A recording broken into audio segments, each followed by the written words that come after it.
So I got this question this morning and I wanted to answer it. I got this one on YouTube, so I can't really tag it in there. But can you walk us through how to see the queue in Crewcall and how to move yourself up? Thanks, loving the content. It's helping me tremendously. I'm glad that that's the case, LJ. I did respond to you here, but let me go ahead and flip this around. So Crewcall is proprietary software. It's something that's owned by NS and it's protected by their IP law. The only thing you're technically allowed to show in there is essentially your pay stub. So that's not something I can put on the internet.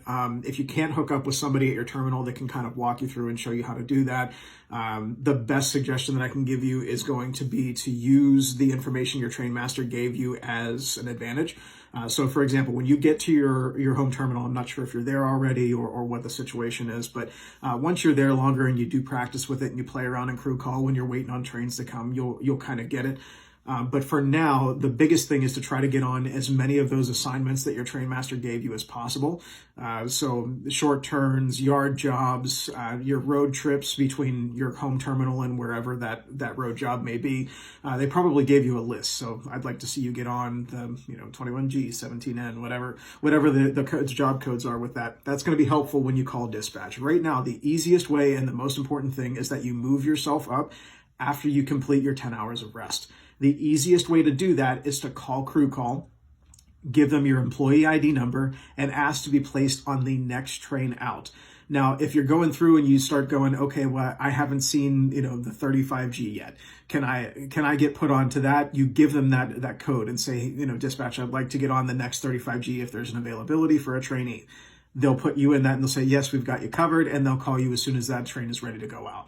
So that's something to keep in mind. But that's the biggest thing right now. Call dispatch, give them your employee ID number, and ask them to be put on the next train out. For the first week or so, just go on whatever train comes through. After that, if you start noticing, hey, I'm getting a lot of road trains, I need to get in the yard, call and ask to be put on yard jobs or a short turn, so that you can see that. A short turn, if you don't understand, and for those that aren't LJ, short turns are essentially when you show up to a yard, you go pick up a train that didn't quite make it to its destination, and then you bring it in and yard that train and or move it on to its next territory. You might recrew a train that stopped before it hit, as it was hitting its 12 hours. So that's pretty much the biggest suggestion for now. Get us on as many of those jobs as you possibly can.